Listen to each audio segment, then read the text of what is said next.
edition of Ultrasound. After 16 years in the music business, 1996 found Metallica ready to set speed aside, cut their hair, and blast the Billboard charts with a mellower dose of metal called Load. Soon after, they ushered in Metalpalooza and a world tour, then took aim at Reload, an album comprised of unfinished material from Load. And once again, they scored another bullseye on the Billboard charts. We have a desire to keep pushing the boundaries, and the only thing that will limit us will be our own imaginations. Over 9 million albums later, Ultrasound takes you inside the studio during the prolific sessions that introduced fans to the new Metallica, Locked and Loaded.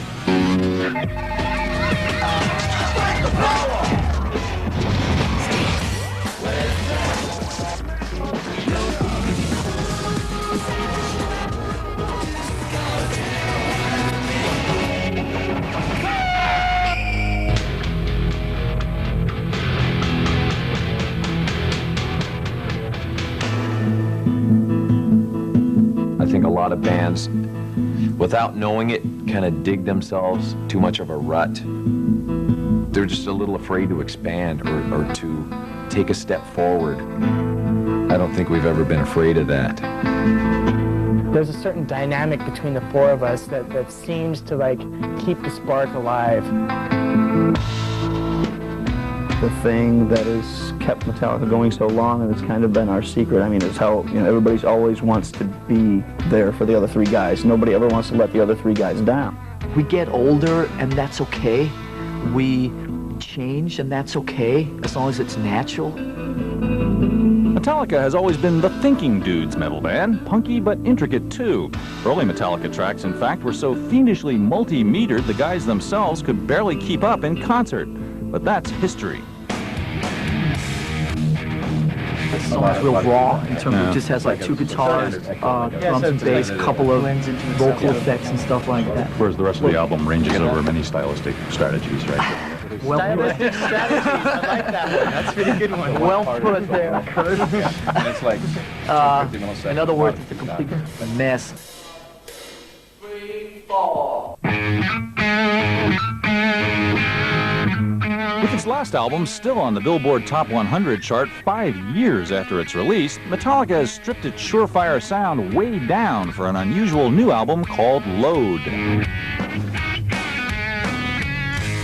there was no big plan in the end on how they were all supposed to sound, so we just concentrated song by song and just let them go. Every song evokes a certain type of mood. It's not, consistently just like pounding heavy metal thunder all the way. I think the one thing we had to do was just be looser, be more, go for attitude, go for vibe, and go for something that was more of a band sound.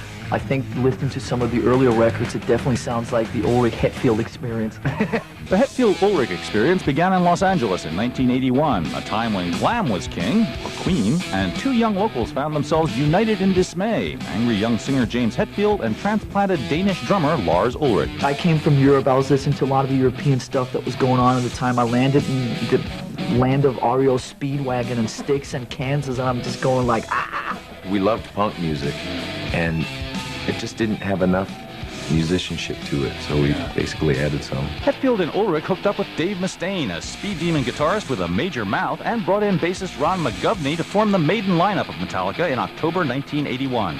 People came to our gigs not knowing what they were expecting. They'd come to that club no matter what, just to hang with their friends and see who's, looking prettier, that night. And we got very annoyed with that, and we'd sing louder and play faster, and that's kind of how I think it helped develop our style.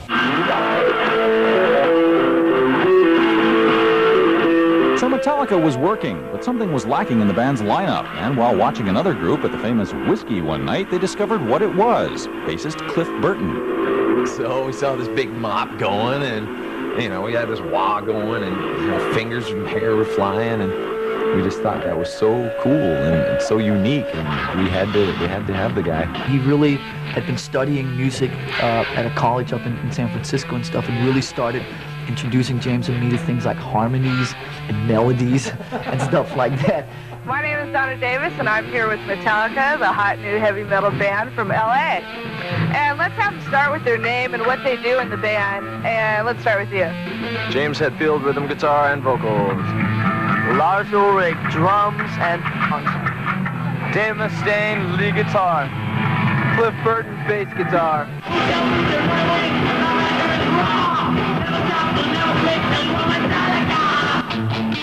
By this point, Dave Mustaine's enthusiasm for cocktails was driving his bandmates nuts. So after securing a record deal and heading for New York to make their first album with metal promoter Johnny Z, they decided to take action.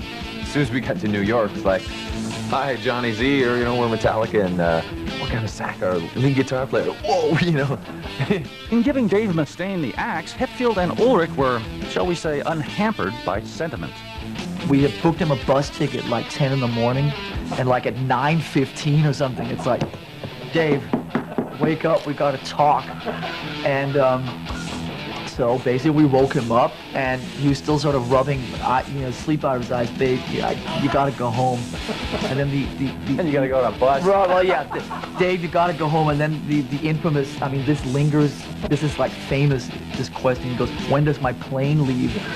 And Dave, well, here's part 2 of the bad news. So basically, you just got fired, and you have 4 days on a Greyhound bus clear across America to sit and revel in that.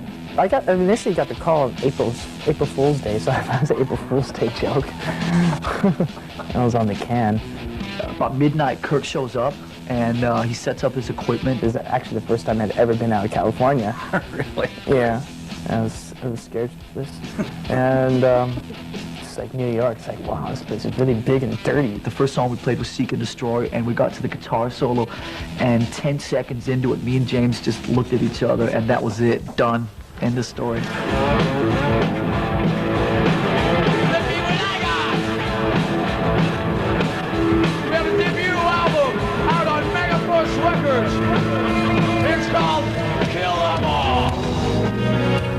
There was always, in harder rock, a kind of a thing about you could never stray. We've always strayed and all over the place.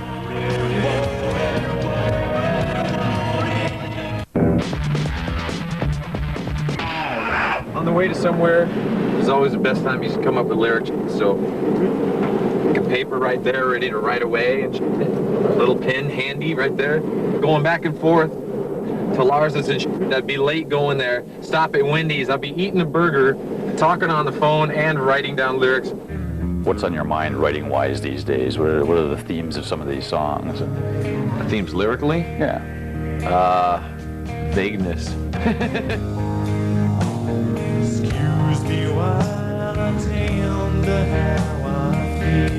I don't want to really give any preconceptions, but it's more deep, personal stuff. It's. I had to kind of go visit some kind of messed up places within where I thought, well, I'm all better now. I don't have to write that kind of crap anymore. But once you're messed up, you're.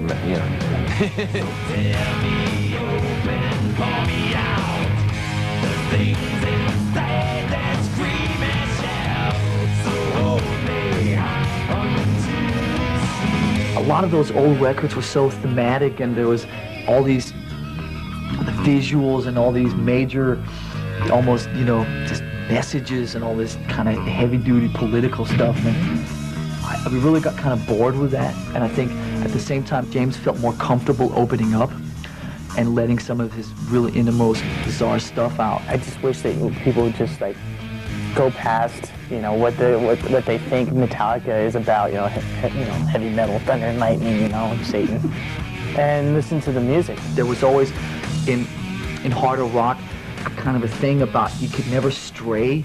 We've always strayed and all over the place.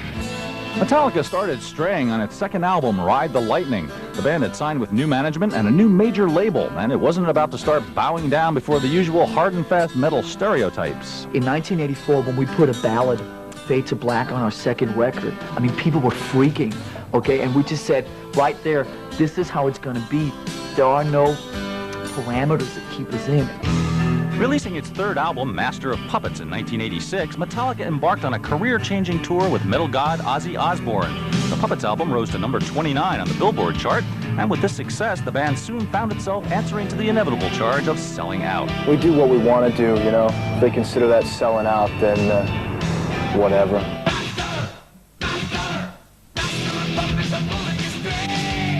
Metallica's success was unique in that rock radio gave the group zip in the way of airplay. Radio didn't want us, and it was, I mean, we kept, you know, sending them tapes.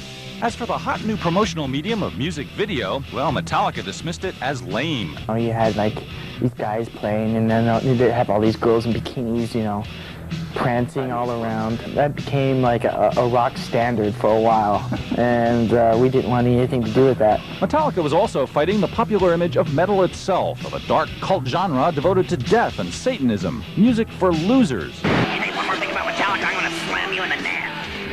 Yeah. Go on with your bad self, Beavis. A ton of bad luck struck Metallica itself on September 27, 1986.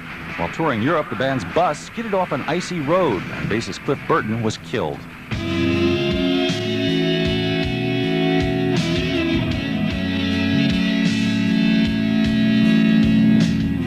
Did the band think at any time like maybe we should take 6 months off? No, we knew that if we did that, we'd probably start wallowing in our grief and depression. So we thought, we unanimously decided that we should just keep on working. Double-edged sword of that was that it was like whoever we got in the band would be at the receiving end of torment and torture and for years to come, just because he was the replacement for Cliff. That lucky man turned out to be Metallica fan Jason Newsted, plucked from the lineup of a Phoenix band called Flotsam and Jetsam.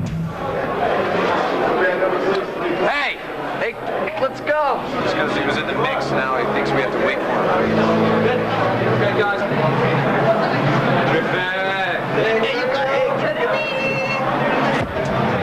Looking back on it, the first couple of years were rough. Actually, the first couple of years and couple of years were pretty rough. When they wanted to be ugly, they were ugly, and didn't really, you know, that was just that. You didn't beat him up or anything, did you? No, we didn't beat him up. Well, mentally we beat him up. But I mean, come on, you know, he walked off the street into a dream situation, so we had to let him know that it's not this easy, brother. I had to really keep a straight head professional. I really had to see further, you know. I had to like look beyond all these kind of things, these bumps and these curves and obstacles. I really had to look beyond that. There were a lot of them in the beginning. It's come a long way, and I think in a bizarre way, this is the most we've ever been a band right now.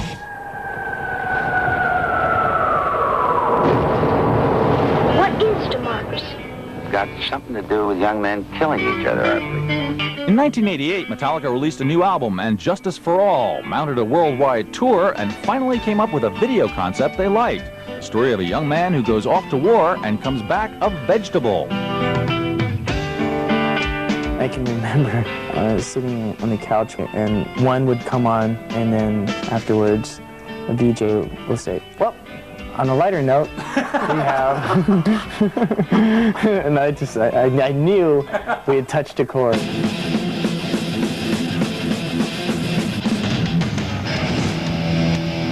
And Justice for All was nominated for a Grammy Award, although it famously lost out to Jethro Tull of all acts.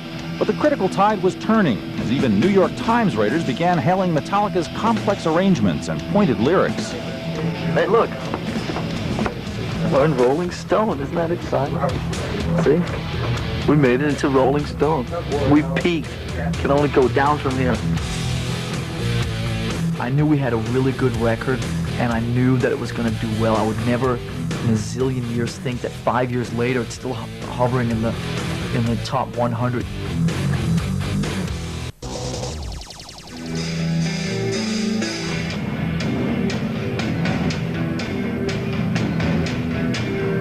In 1990, gearing up to record its fifth album, Metallica finally found a producer the band would come to value highly, veteran studio whiz Bob Rock. One of the first things Bob Rock ever said to me when I met him 5 or 6 years ago in Vancouver was, you guys have never made a record that sounds like you sound when you play live. Let's don't do a yeah at the end. Do something else. Womo. Right? Okay. Child. Fire womo. Something's wrong, something like heavy thoughts tonight, and the honest way. I think we kind of all fessed up to the fact that we just needed to bring somebody else into our tightly knit organization and work with us in the studio. A typical Bob Rock scenario is me showing up and playing guitar, and him looking at me and saying, "Come on, man." And I'll look at him and say, "What?" And he goes, "You're much better than that. Come on. You don't want to put that on an album." Remember what I said about guitar players that don't do their homework? Remember, just remember that. Hey, man, I do my homework. I do, man. It just doesn't work.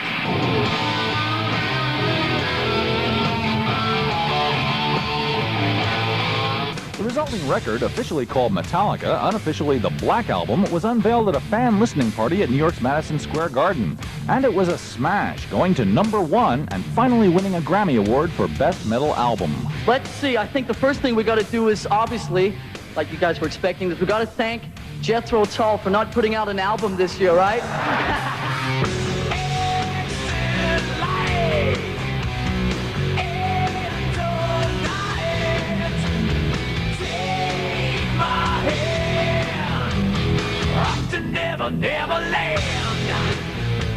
I knew we had a really good record, and I knew that it was going to do well. I would never in a zillion years think that 5 years later it's still hovering in the top 100 and selling, you know, whatever X thousand copies of it. I mean, who just bought the Black Album last week? The longevity, that's cooler to me than being on top for 5 minutes, really hanging out and still being relevant, and for some reason people are still buying the damn thing.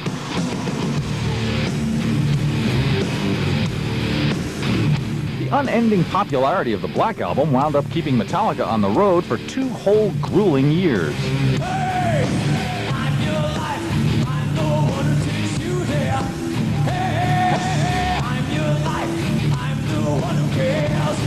If you at gunpoint forced me to name one gig that stands out, I'd probably say the gig we did in Moscow in 1991.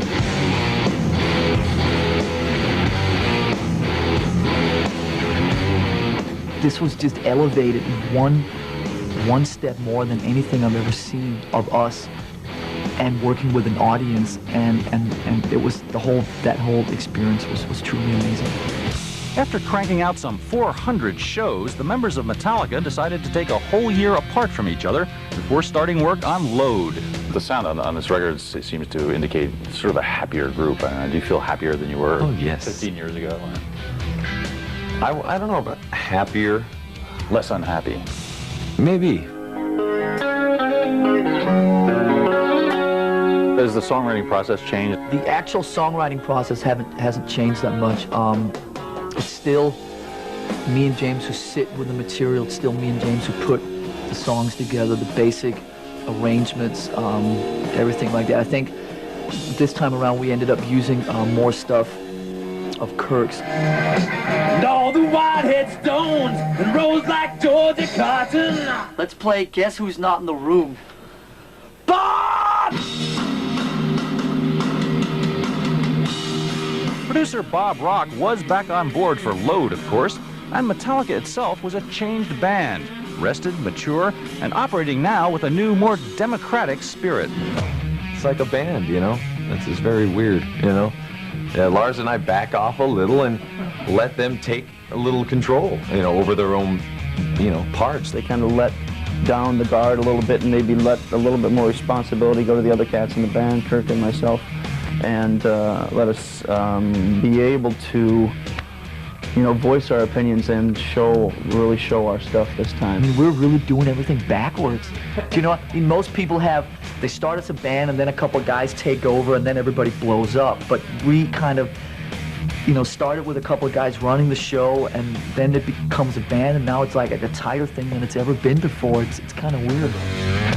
Not only is Load a major stylistic step for Metallica, but so is the band's choice of a venue to promote it as headliners on the earnestly alternative Lollapalooza tour. We're going to reach a lot of folks that we didn't before and gain some respect from some people that we didn't before. And we're real happy with the songs. We're real proud of them. And that's going to make a big dent in a lot of people that maybe had their doubts, and that makes me happy too.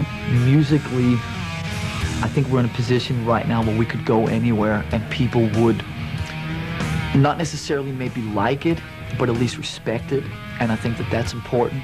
And at least understand that we have a desire to keep pushing the boundaries, and the only thing that will limit us will be our own imaginations.